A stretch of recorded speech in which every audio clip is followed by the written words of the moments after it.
Welcome back to the Escape Collective Tour Daily Podcast, everybody. I'm Caley Fretz, joined around a sort of like funky, fake brown marble table. It's walnut. There's nothing fake about Is it this, walnut? Caley. I think, well, it's not walnut. It's definitely not walnut. No, but if I didn't even realize it was wood, so... it's what they're going for. Iain Trello, I just heard your voice. Hey. How are you? Yeah. Cool. Jonny Long. I'm great. We're in a French bar. I'm going to set the scene. I know you want to So, wait, but normally- this bar is... look, I think you maybe have queries about it. I feel great here. It's like you had a French granddad and you're in his living room, kind of, if his living room was a bar. We are in a part of France that is not heavily populated. Julien Alaphilippe country. We are in Julien Alaphilippe country, and there's just not a lot of cities around. And the drive to the next sort of major city, Montluçon, was an extra half hour, and I want to do it. Nope. So we're in the middle of kind of nowhere. What town are we in? Don't know. Vallon-en-Sully. There we Ian's go. French has dramatically improved within the last 24 hours. It has, actually. It's quite... And we're in this restaurant / bar / hotel. They're super nice. Yeah. Incredibly nice. They have a number of, like almost a suspect number of positive reviews on Booking from English people driving to Spain. One of the people leaving reviews left similar but slightly different reviews 3 times. Their Russian bot, who in their time off from influencing UK elections, leaves fraudulent booking reviews. Maybe not. One of the reviews said that they had some trouble with language, which I like to imagine was just that they got swore at. Sweared at? Sworn at. Sworn. I think specifically it was probably some British people who spoke absolutely zero French who tried to come into this place where they speak absolutely zero English and maybe had some problems. But I find you've this got to quite make an effort. relatable. I find this very relatable. You ordered beers at the bar. You interviewed a French rider who didn't speak English this morning. You told me what a potato was in French, and I understood I said it. pomme de terre, and you went apple of the earth. In a sense of childlike wonder. And it was a nice moment. Today, stage 10 of the 2024 Tour de France finished in Saint-Amand-Montrond, which is, in the middle of nowhere. There's a big pyramid there. We'll get to the pyramid. We'll get to the big pyramid in a little bit. Jasper Philipsen finally got the monkey off his back. Finally won a stage of this tour. Right behind him was Biniam Girmay, who retains his hunt for the green jersey. I shouldn't say hunt. He has it. His lead. His lead in the green jersey. Lead. He still has a 74-point lead. Good maths, that. In the green jersey competition. He, I think today made it very clear that he is very serious about retaining that lead. Other than that... Oof. Interesting bike race today. Fascinating bike Don't race. lie to the people, Jonny. So there was, and this shocked us, a most combative rider of the day. Luckily, we were standing next to a Belgian reporter who obviously keeps a keen eye on not just Kobe Goosens, but the entire Intermarché 1-2 squad. So could tell us accurately that things had indeed happened to Kobe Goosens. Things had happened. We missed this entirely. We were driving, but apparently for about 20K, he was off the front. With another Belgian. With another Belgian. Which other one? I don't remember. And How don't did really they? care. So how did they decide between those I two? dunno. Who gets to go up on the? Maybe Kobe Goosen was the first one to make a half-hearted breakaway, and then the Maybe other guy followed last him. one out. First one in, last one out. Possibly. All of this is lost to the mists of time, and I actually attempted to go and talk to Intermarché's press officer, but they were so non-combative, even in their moment of triumph, that their press officer wasn't anywhere to be found. Like, it was just the bus was, much like most of the buildings in this town, deserted, like curtains up. We tried to go to 3 restaurants in this town, and all of them were closed. Yeah. But not Google this saying opposite. one. Not this one. This one's open. I can confirm to you, Ian, that the Intermarché press officer does exist, because I spoke to him this morning. Lovely man, who informed me that Lawrence Rex had too many media commitments already that morning, presumably because he was one of the people running up the gravel climb when riders had to dismount. And so he couldn't talk to me this morning for Pete Bryan's question for Lawrence Rex. So he does exist, and we'll talk to Lawrence Rex and Intermarché another day.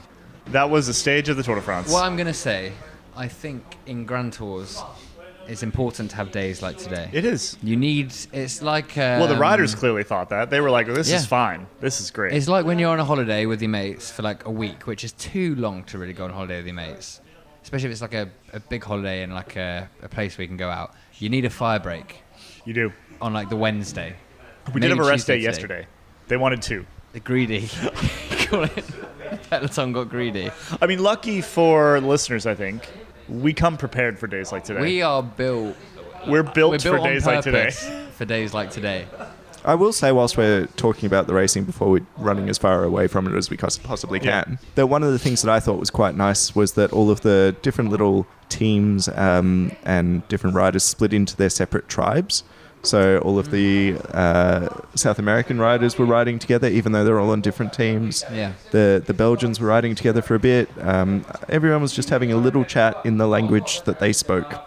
It's a peculiarity of cycling that they can at the same time do their job while not trying. Like if you imagine this happening in like football.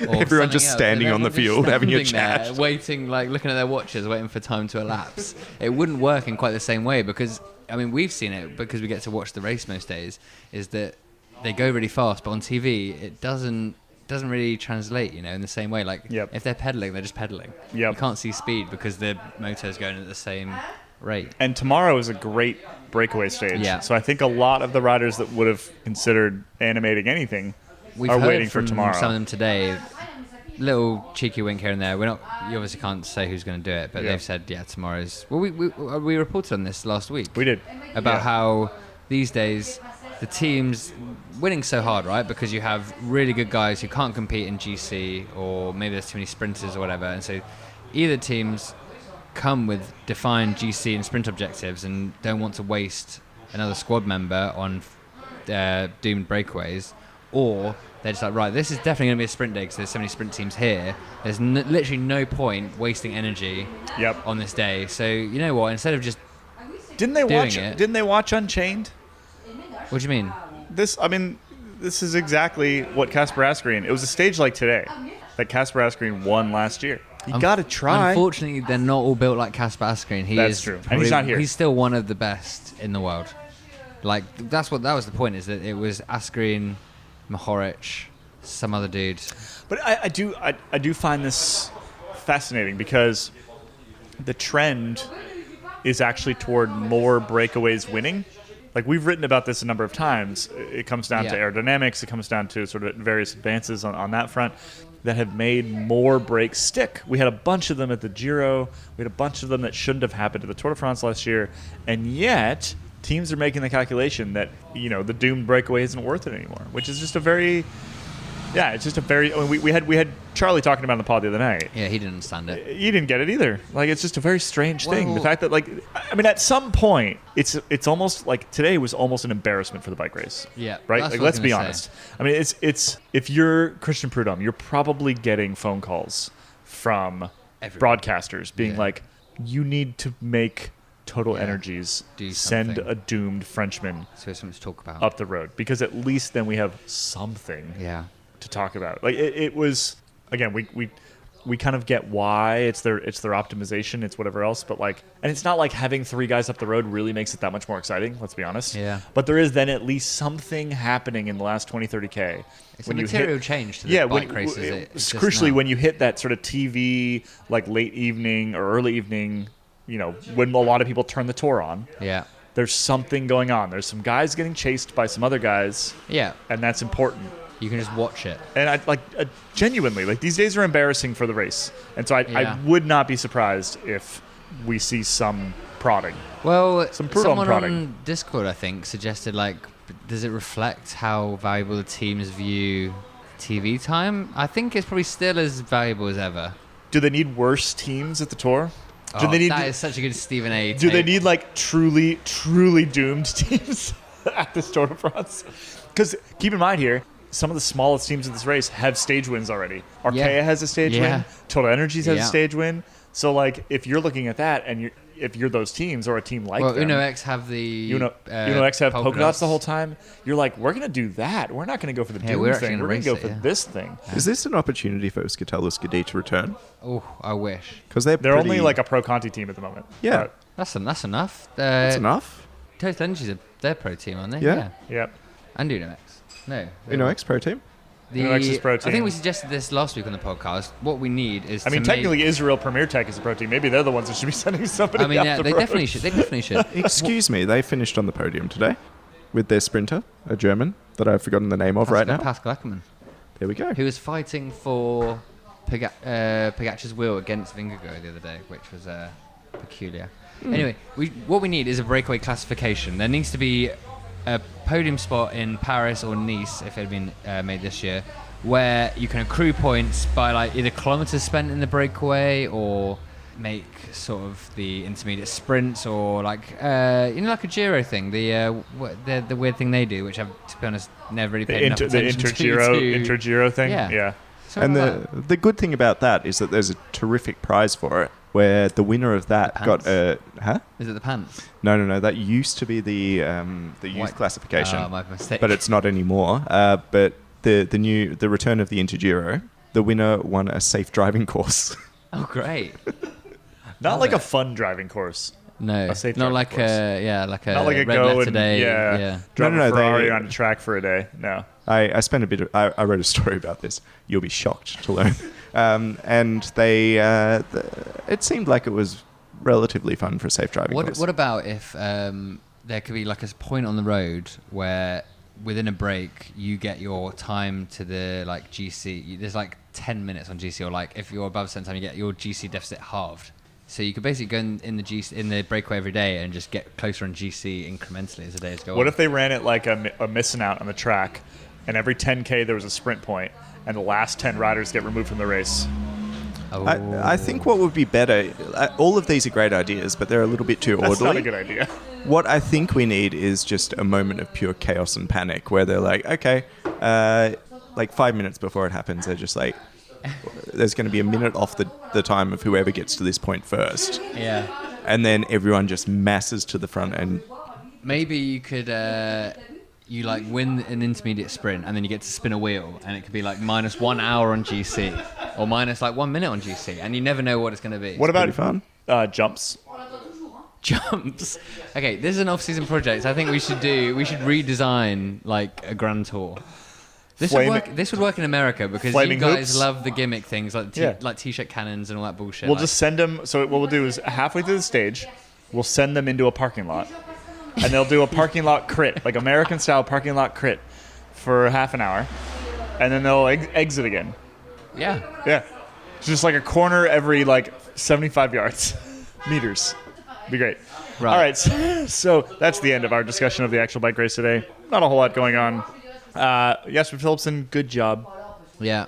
You know, Won the sprint. won the sprint Was fast. handily. Probably got out of his head a little won the bit, I won think, the and sprint, was just like, trusted in- himself. in the way that he should have been winning sprints the entire race time. thus far. Yeah. And actually, after today, given the lead out and given how much he won by, you could see him just sort of winning the rest of them. Kind of coasted maybe to the sprint today. It was like Yeah. one of those ones where you just hit the front, and you're like, no one's really coming around him. Yeah. Do you think the Rudhoft brothers, the owners or Yeah, they are owners. Yeah. owners of Alpecin de Koenig, do you think that win led to them cracking a smile? No, never. No, Never. we saw this in Unchained last year. They I just... saw a Rudolph smile this morning. Oh, did What? you? Was that after he nearly ran over someone when he was driving his No. car? It was right after. Sorry. Yes. Fact checking in real... we'll come back to that, but Yeah. you said that he nearly ran over somebody. But we actually saw did. him run into somebody. Oh, He okay. hit someone. Yeah. Drove into someone's leg. The other- So that this was- morning yes. we were parking up This in was, the Orcourse we should have parking. known by then what was going to happen later in the Should have known. stage. So we're parking up in the Orcourse parking, and Great we parking, were by the way, asked whoever was to driving that car. Yeah, whoever was was driving me. our car did a spectacular job. We were asked to reverse sort of into this like grassy median up and over a curb. Yeah. And the purpose of that was to be able to escape quickly, basically. And next to us was an Alpecin de Koenig van Yeah. being driven Like a big Ford Transit. like a sort big, of like thing. a Ford, a van being driven by Adrie van der Poel. Yeah. Matthew van der Poel's father, Father. of course. He sort of gets it halfway up onto the curb, and there's kind of a noise. And he's Yeah. like, oh, and he stops, and he goes forward a little bit, and he comes back, and there's the same noise. And clearly somebody in the car has gone, just who fucking cares about the do it. noise? Just Yeah. get up on the curb. Well, I think it was Christoph Rudhoft in the van with so him. it was Christoph Rudolph in the van Yeah. with him. And two So VIPs. Adrie, guns it, Floored right? it. Floored it. It's great. Straight up onto the curb. Decisive. Straight up onto the grass, pulls a sizable chunk of vehicle, off of the bottom of the car. I'll put the picture in the Discord because I got them checking the undercarriage. It was like a half-meter size piece of plastic. Which we didn't. No one knew where it came from. Like we were out the car at the same time, and we were like sort of chatting. It's like, yeah, we don't know. And we're like, oh, you probably don't need it. And Adrie just goes around and chucks it in the boot of the van. Yep. So Christoph Rudhoft, notoriously non-smiling man, picked it up, looked at it, kind of chuckled at it, and then sort of threw it away. You said that we were all out of the out of our car at the same time. I wasn't, because I was being blocked by Matthew van der Poel's mum and Matthew van der Poel's dad, who had their doors open at the same time as mine was, so that I couldn't actually exit the car and see this. How inconsiderate of them. Wow, so when we first pulled up, I made eye contact with Adrie van der Poel, and I was like, you, sir, you are Adrie van der Poel. I am just You can me. leave. You exit your car. Because he basically, in his sort of subpar parking, he had parked far too close to our vehicle. And so I was like, you can go. Sir, you can exit your vehicle first. I did the little like hand motion. I was like, you go for it. He was dressed how posh people go to the Oxford-Cambridge boat race on the Thames. He had red chino shorts and like little boater shoes with no socks. It was a weird vibe.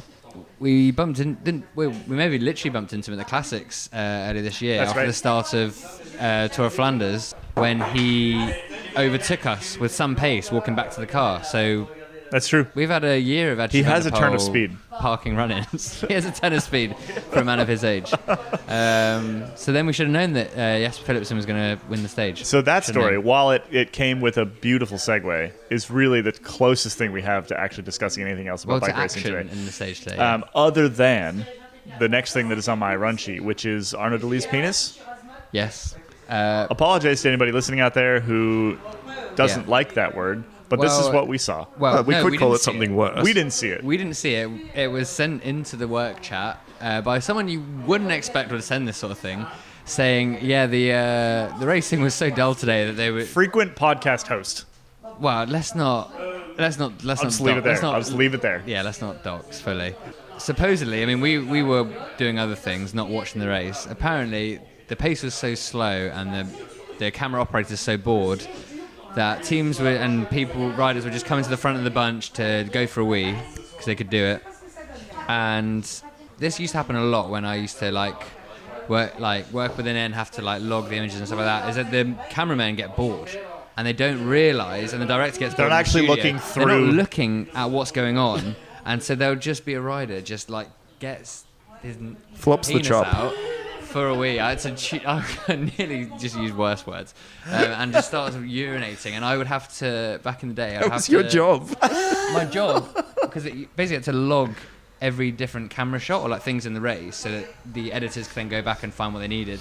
And I would log every single point where there was a penis on screen as Todger shot, to make sure that they didn't use that part of the day's footage, because obviously that would then have been an editorial choice to put a penis on television. Right. As opposed to an accidental And apparently Arnaud Delis was going for many urinations today. So whoever was doing my job now, had a lot of Todger shots today. So I want to overwhelm people with the substance of this episode, and so I think we should take a brief break, actually. Yes. Let's throw over to Abby, because we had another stage of the Giro today, and Abby's going to bring us the details. We saw the profile, right, of this stage, and it's basically flat climb. And the final bit of the climb, there was a little bit of reprieve, but the final bit was pretty steep. So I think some people were thinking, okay, this could be a biggish group and come down to a sprint from the climbers. Some people were thinking this could impact the GC, which both things are kind of true in a way. But it came down to a very late race attack by Mavi Garcia, and then a counterattack by Niamh Fisher-Black, who rode solo to win the stage, the first rider from New Zealand to win a stage of the Giro. And a huge victory for her. She's been a favorite for races like this for years, and I feel like the timing has just never worked out great for her. But she said after the stage that there was something about this day that just felt right. And yeah, I think the best thing about the win was just how perfectly timed she made her move. Definitely. And I think you have to have full commitment, don't you? We all know that, to take a stage victory like that in that sort of fashion with that amount of conviction. And she clearly had earmarked it, hadn't she, and said, right, this is one for me. But I was also really intrigued by the post-race interview of Lotte Kopecky, who said she needs to kind of back herself and actually go for those opportunities. So I think the happiness that we saw between those two with, I loved that Kopecky like rushed in and that slow-mo shot for like a hug at the end. And you could see what it meant to both of them actually. And Kopecky was absolutely buzzing, wasn't she, to talk about Niamh Fisher-Black taking it. But yeah, there's just so much to talk about there, isn't there? Because she believed it, she timed it perfectly. And Mavi Garcia looked so strong. But I think Niamh always knew that there were, I mean, it was already a steep gradient, but there were a couple of kicks that it looked to go even steeper. And she just pounced at the right point. And then, you know, look back once. I was going to say never look back. But yeah, she just knew she had it, pushed all the way to the line, of course. But she just had, I think, a bit of patience as well to just wait for that ultimate time to go. And it paid off. And I think she looked really overwhelmed actually on the podium. And again, in the post-race interview, like she gave quite short answers. And I think she was just going through her own motions in her head thinking, have I actually done this? Yeah, I mean, there's always been, when you're on a team like SC Works, and we've talked about it on the regular podcast all the time, there's always been so much pressure on her.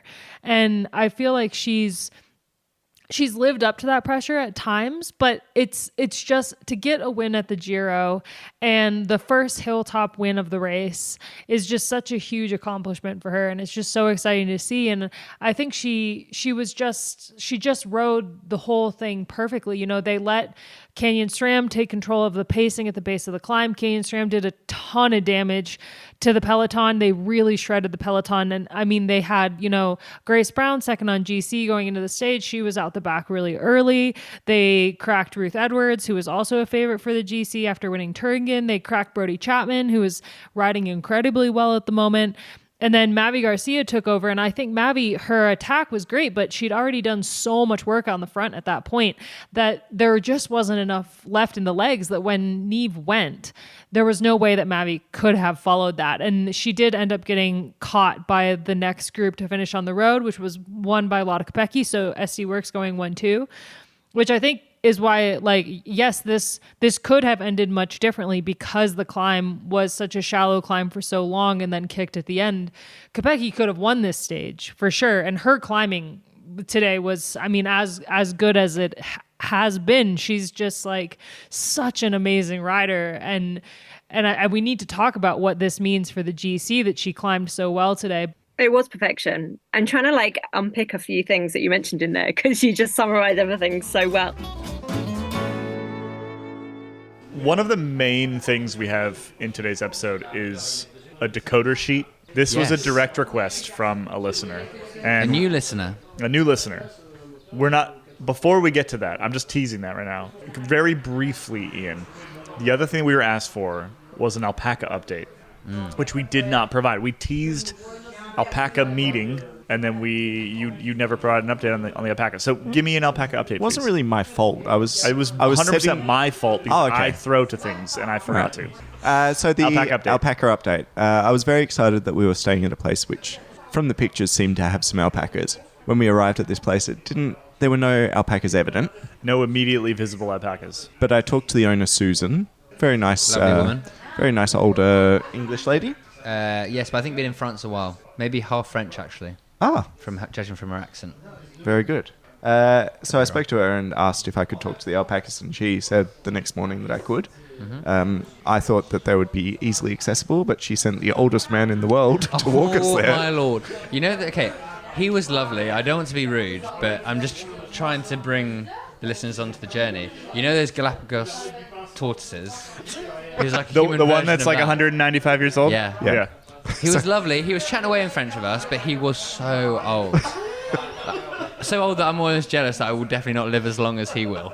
But he had an iWatch, like an Apple Watch, He did have an Apple Watch. It which was was wild.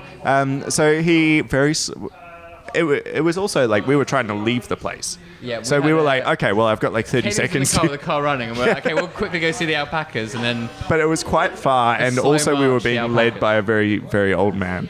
So we finally went to the Through 2 sets of locked doors, I will Yeah. say. past some trees that were getting cut down and Yeah. got warned not to have logs fall on our head. Yes. So we met the I've alpacas. done a lot here. There was one called Ringo. Ringo was the favourite. He was the black one. Yep. There was another one which was brown. There were 4 in total, and I'm a little bit over friendly with livestock. Yes. So I was like trying to touch them and trying to pat them on their heads and tussle their hair. They were that type of alpaca, which is that really stupid, freshly shaven one. Yeah. Where there's just They like did look dumb with this sort of skinny emo haircut. Yeah, emo haircut, skinny sort of Loch Ness monster neck. Yeah. And then just like a fringe of the type that I had about 15 years ago. And I tried to pat one that had grass, like a big long strand of grass stuck in its teeth and sort of like dangling. So I tried to help it get the grass out. And then the oldest man alive said, "Do not touch." Yeah. Whenever Iain interacts with people in France and I go along to this sort of binder, I have to translate the instructions for how he's supposed to behave in these situations. So I become the school teacher. I'm like, Iain, don't touch it. But to be fair, you do trust me blindly. I mean, When I ne touche ask pas you to do things. should be. Is No, that, but the problem was Iain was so like in the zone with the alpaca and I was there with the other adult there. I just wanted to make a fairy friend. No, I know.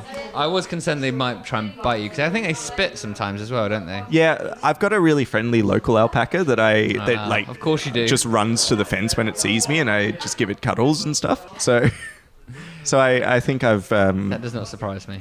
I've been fooled Yeah, alpaca build. by one wonky example into thinking that they're all like that. No, but it was good. It was good, but it live up to To expectations? me, yeah. Oh, it did not live up to my You wanted expectations. more. I was You wanted disappointed. to ride it around the garden. I at least wanted to pat one. Yeah, fair enough. But as soon as I patted them, they just went and then moved away. well, I don't know whether to be happy or sad for you, Iain. I mean, we got alpaca night, but it was not what you were hoping for. So I think we'll find some other animals. There'll be other alpacas along the way. I would hope so. I think it's time to head over to, and this is going to be a sizable segment, actually. So we had a request. We've had obviously there's a bunch of new listeners in the last couple of weeks, right? It's the Tour de France. Folks find us. It sounds like this person found us through the Unchained podcast, I believe. Yeah. Right? I think so. So they watch Unchained. They're into the tour. They realize that we do the tour slightly differently We actually than managed some to use the some algorithms others. to our advantage for maybe the first time in For our the- company's history. Good job, us. Yeah. But the request was that, there's a fair amount of sort of like lore Well, just inside jokes in and this bullshit. podcast. So there's just things that we have come across over, because, I mean, yes, we've been Escape Collective for now two Tours de France, but this group has been making a podcast for years at this point, right? And we have come across things that we reference sometimes, Yeah. and that maybe don't make any sense to somebody who just showed up. So even for the hardcore listeners, this might be an educational experience, because we sat in the car today. We had a relatively long drive from the start to the finish, and we sat in the car and we walked our way through Every single reference. the pretty much. Escape Collective, specifically Tour Daily podcast, Cinematic Universe. Do you want And- to go through all of them? I thought maybe just pick a few. So I think we maybe pick some key ones, like the ones that we maybe reference most often. And obviously, if you have questions, if you hear us mention something regularly, and you're like, "What is that?" We can add it. We can add it. You can also you can send us a little voice note, escapecollective.com/hello. Ask us that question. This might be a bit repetitive for some listeners, and so I think we just give them a taste, a couple, yeah. to show them, and it will be an article that lives on the site. We might put it on the top of the homepage just for people browsing. Yeah. But then just know that it will live forever. And So then we've split it into Go back. concepts, friends. people, places, smells. I don't know. So where maybe to we'll start. take like the most important thing from each section. So the most important concept, you think? Okay, let me look down here. The Maillot Sablé? I think so. Do you think? Okay. Yeah. Shall I just read out what it is? Yeah. Okay. A jersey invented by cycling journalist Rupert Guinness. This is pre. This is at the Cycling Tips podcast that I used to make Years with ago. Rupert at a Yeah. previous place. Probably when Yeah. I was still at school. Yep. Um, Rupert's still a friend of the podcast. Still would Yeah. love to get him back at the tour someday. Unfortunately, not here this year. Does that intellectual property belong to us? Yeah, sure. Okay. Wait, don't ask these potentially trepidatious questions on air. Sorry, Maillot Sablé, jersey invented by Rupert Guinness. Rupert Oh. Guinness owns the intellectual property to Maillot Sablé. Ah, okay. Yeah. So the Maillot Sablé, a jersey invented by cycling reporter Rupert Guinness, which is awarded to the rider close to exactly 1 hour behind the leader of the GC, but crucially has to be over an hour. And most mornings we try to interview the Maillot Sablé to ask how big of an honour it is to wear it, and whether they'll fight for the jersey until the bitter end of the race. We did also have plans this year, plans that we really just honestly year after year failed to deliver on, to actually get a tangible physical prize for them, which we thought maybe a little bag of sand.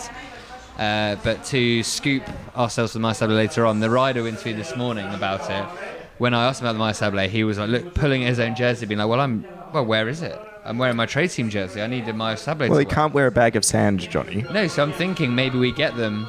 The phone's ringing. If anyone needs to pick that up. I think the crucial downfall of this is that it requires a bit more admin than we, We're as not an good at organisation, are equipped to do. We're not good at admin. So yeah, maybe next year we'll have Maillot Sablé jerseys to hand out to riders. We should try. It's a pipe dream, okay? Yeah. Pipe dreams get you up in the morning and help you face the day. Yeah. Maybe we just need to put a reminder in our calendars in like No, February. I tried that. It was on my list. Still didn't get around to it. Ah, okay. Like a number of features that I'd planned for this tour and have already dropped the ball on. Friends. It's always next year. Friends. Who's the most important of the friends section? You can't pick your friends. Should we go with the man who helped us out with the Maillot Sablé today, Pierre Muglack? I was gonna say either Muglack or Joshua Robinson, Wall Street Journal, but Josh will be back later in the show, so Yeah. And also, self-explanatory. like it is quite self-explanatory. Yeah. The hint is in the name. Yeah. What his name is, where he is from. Yeah, that's true. Okay, Pierre Muglack, former junior ASO media handler, a dear friend of the podcast, always willing to put up with our bullshit, and is now press officer of Decathlon AG2R Le Mondial. Has a wonderful moustache, a winning smile, and once saw Johnny's nipples at 6 a.m. in a Tokyo capsule hotel. a story for A story for the off season. yeah, maybe the off season. I mean, he's an important friend because for context, Yes. and I think the phones is actually quite important here, is the ASO, which runs the Tour de France. Yeah. They view these individuals As entirely disposable. as entirely disposable, to the point where I've had the same phone number in my phone since like 2010 that just says Junior ASO next to it, And it's because just a different person every year. It's been like 8 different people over the course of 14 years. And for a while, this was Pierre Muglack. Some of them, we really engage with, and some of them Yeah. we never see again. Well, one of them promised Iain that we'd be seeing a lot more of them, and then we haven't seen them since. Right, exactly. So just no good, I guess. They couldn't hack it. Couldn't hack No. it as a junior ASO. But they not always, the good ones, they move on to something Yeah. bigger and better. It's a launch pad. And they leave the phone number behind, and someone else has it now. We should text the number again and find out who's there. Well, Because someone's there, and it's not Pierre, and it's not, was it Marie, I think? It wasn't. So it's- Marie was the next junior ASO. Yes. And then, but I wonder if it's Clara, I think it might be. or Might be it Clara. could be. should we text it tomorrow Who's the and one find that out? has No, the? there's a photo on the. We should just go around with the phone trying to match up the face to the picture. Who's the Valentine? Valentine? Sweet Valentine. Valentine, Lovely who man. also has a fledgling music career doing kind of insipid covers of songs like "Yellow" by Trying to Coldplay. make him our friend, not, I don't really need to be friends with Valentine. So, wow. in an effort to humanize these people, I try to put their first name at the end of the. So You it says update. Junior ASO and then their name. So it was Junior ASO Pierre for a long time. Muglack has moved on. Muggers, as we call I him. had to get his new number It off still him via says- Instagram. Still says Junior ASO. Junior does. ASO Marie. Well, where we just is don't know she? what happened here. Because she's not here. Yeah. Well, you anyway, don't need- anyway. point being, Muggers has moved on, and he remains a close friend of the podcast, obviously. And we will reference him regularly, I think, over the course of the tour. Okay. We'll move quickly through this next one. I think David Gaudu. David Gaudu. A Ian man won- that needs Oh, this no is just other people. introduction. This is people that don't qualify as friends, but are people nonetheless. Sorry, these are I just think people. David Gaudu is a people. He's a people. Certainly a people. Well, basically, Ian once watched him snog his girlfriend outside the team bus in a car park at the end of a stage with no care that basically there were loads of people around and he was just sort of... Well, so if you were just watching the tour for the first time ever, we may need to step further back than that. No. David Gaudu. Now, if you watch the latest Unchained, you're fine. But David Gaudu is in theory, very good bicycle racer. Well, and he's the next great French hope, whereas that's how he was. And in presented to be. 2020, so the Unchained that popped up just ahead of this Tour de France, he features heavily. Yeah. But thus far in this Tour de France, Done niche. nothing. Negative things.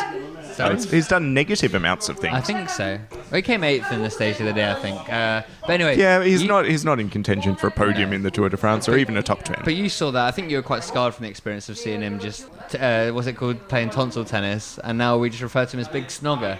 Big Snogger David Gaudu. is funny. And I would also say, with absolute maximum respect for the glasses-wearing population of our audience, of which I'm also one of them, but I would say that David Gaudu, of the entire peloton, is maybe the least likely person visually that you would expect to be You think? just like... Can you think... Name a... Let's not play that game.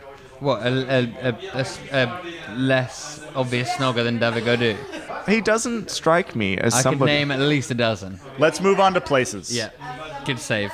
Well, should we use this to also do a bit of a plug? Yeah. Poe. We discussed it the other day on the podcast. But now we've got merch. Sorry? But now we've got merch. Now we've got merch, so we will mention it. Small town on the edge of the Pyrenees, often frequented by the Tour for rest days and or doping scandals. Great place to buy shoes. Caley and Iain buy shoes there every year. It's a tradition now. It's a tradition. Yeah. And we also, I'll just interject there, we also tend to do like a shoe off. So we all, it's mostly me and Caley, but I'm led to believe that you're also buying a pair of shoes in Sources Poe. suggest. Sources suggest. So we'll do a shoe off and then you can either rate us on our shoes or guess which shoes belong Yes, to which that might be boy. fun. Well, we already had a preliminary vote today because you both ended up dressing exactly the same, and we've had a vote running on my Instagram. I I lost don't actually horribly. know the outcome. Let's find it because it's been long enough now. I think unfortunately by virtue of Caley being the boss, there's sort of a peasants' revolt. Yes, indeed. Iain is currently winning with 66% of the vote. So unless Caley can get some votes in, then Iain wins. I think I've got some more interesting shoes. I think the socks actually won it for you, judging from the replies to Ah, my okay. story. Well, that's good. I have white Nike socks. Also in Poe, there's a Mexican restaurant on the edge of town with squirrels that defecate on you, and the waitress doesn't care and says that it's good luck. And there's another Mexican restaurant, if that's not to your liking, that Greg LeMond used to go to all the time. Yep. Poe is a long and storied history at the Tour de France because people keep getting busted for doping there, and the Tour has it's like the gateway to the Pyrenees. So it's we go there almost every year, and most towns we only go to once, right? Or we go to once every 10 years. Yep. Poe is there almost every year, including this year. We'll be headed there in like 4 days. Can't wait. What I would say, it's all Poe to me. And if you like that slogan, it is available for sale on a t-shirt also featuring the Poe crest, Oh, as well as a little escape logo on the shoulder just to show your And on the back. There's and something on the back. there's It's should a we really be good honest about this t-shirt. t-shirt? Yeah, well, it was on the podcast where we borderline demanded Jared to make it, and then he just did it. And then we couldn't remember why. Yeah, so it's a listen So back to he the made podcast. it, and then we were like, "Why did we ask him to make that?" We had And to do, go like- listen to our own podcast. We had to do like a forensic deconstruction Yeah. where we were like, okay, so Jonny said that, and then I think I said that, and then we mentioned the squirrels shitting on us, and then the like vaguely racist Australian bar, and then the Yep. plateau kind of thing, Yeah. and then the mountains and the cathedral, Well, look, and it's all Poe to It's all Poe someone. to me. It's all Poe to Johnny. Look, It's a good t-shirt, actually. It looks everyone- really good. It is a everyone great needs t-shirt. clothes. I've ordered It one for depends myself. which clothes. Yeah. Everyone has to buy clothes, so if you want to buy a clothes, then Go this to one's the shop available. section of our website, Yeah. and you'll find it. You don't have to. But There's if you another want one to, too, then isn't do it. there?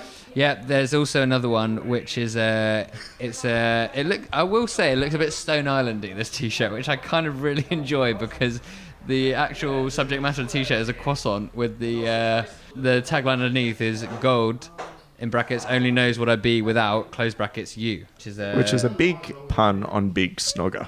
Big pun, big snogger. What is the actual... You really have to see this one to believe it. Yeah. It's a pun on God only knows what I'd be without you, but with David Gaudu. I kind of butchered the explanation, but you know what? At least go look at it. At least have a look. Let's have a butchers on it.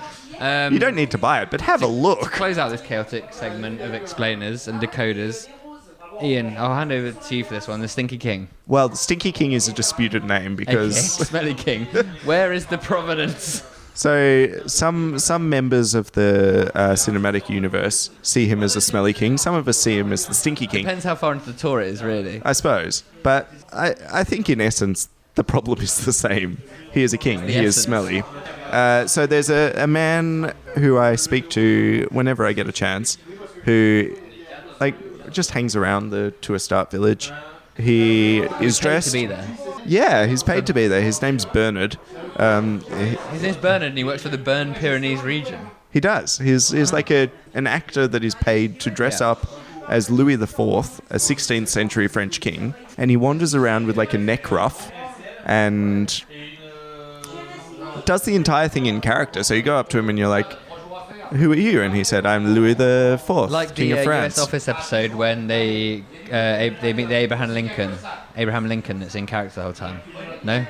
Just me. I don't remember that reference, but it sounds very similar. No, please don't be.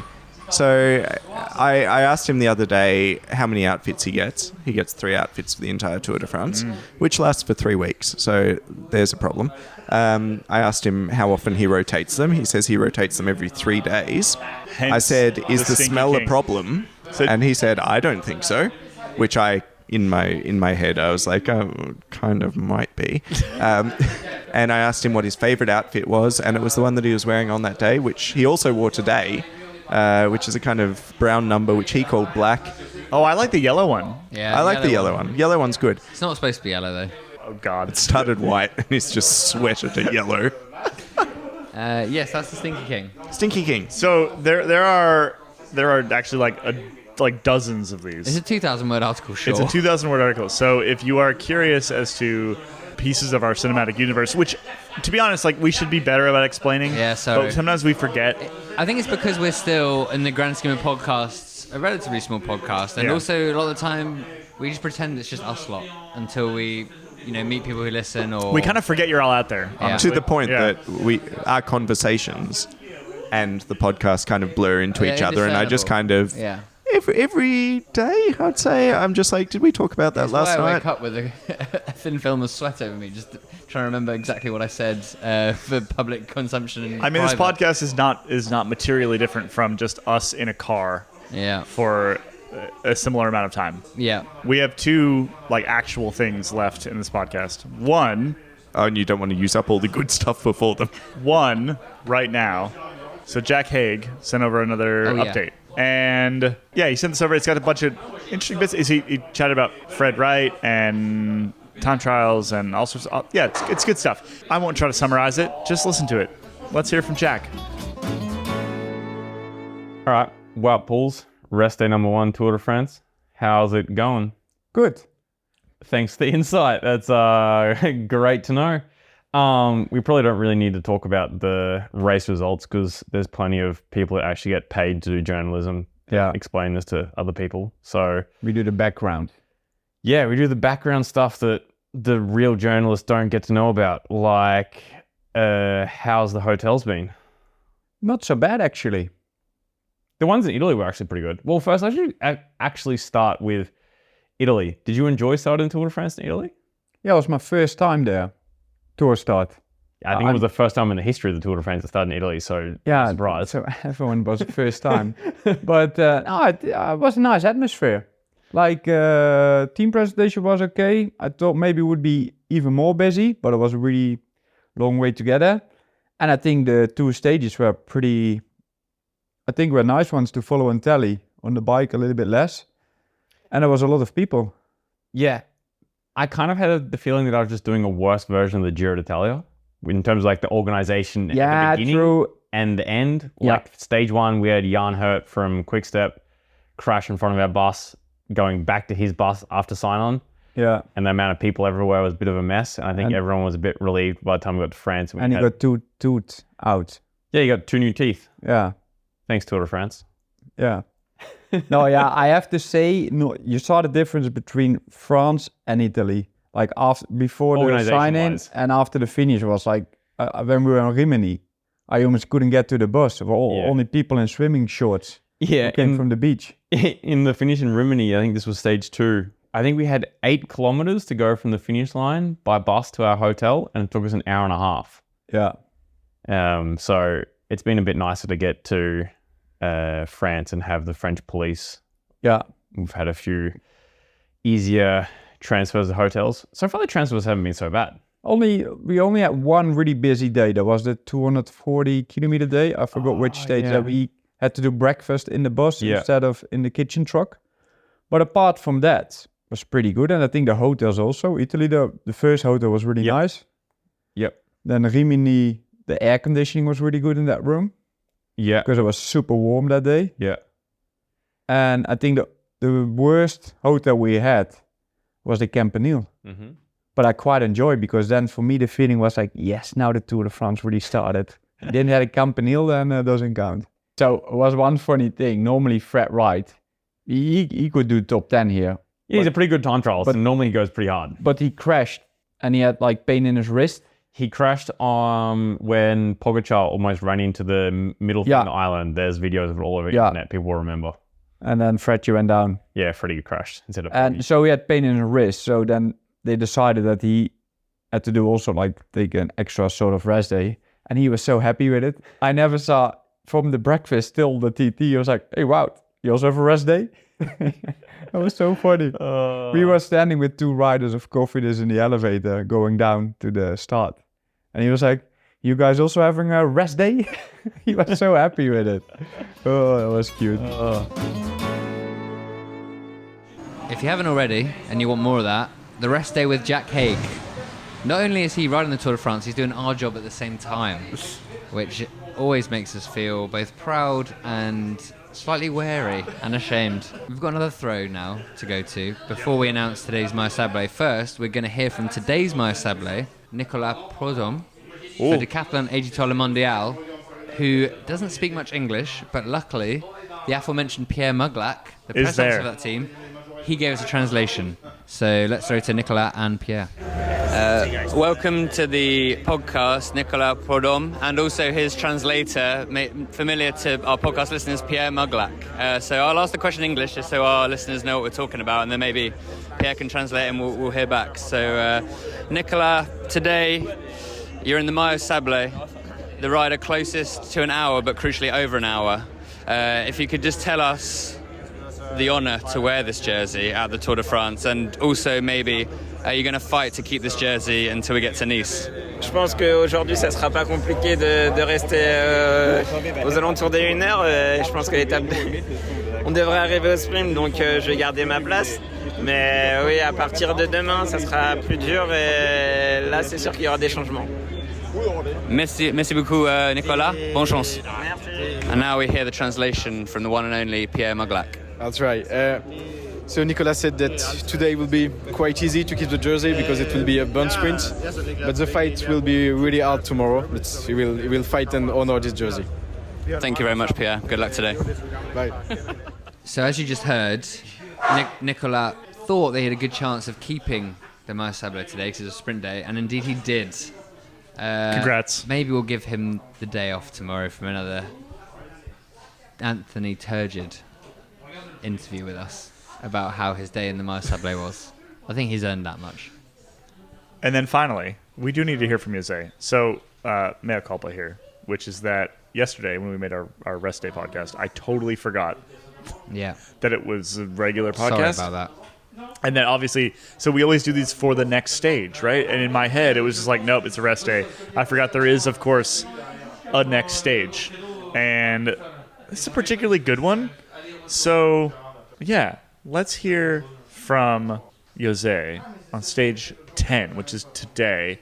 And then actually, she gave me permission to skip the next one and then move on to 2 ahead. Anyway, we'll get back onto track tomorrow's stage.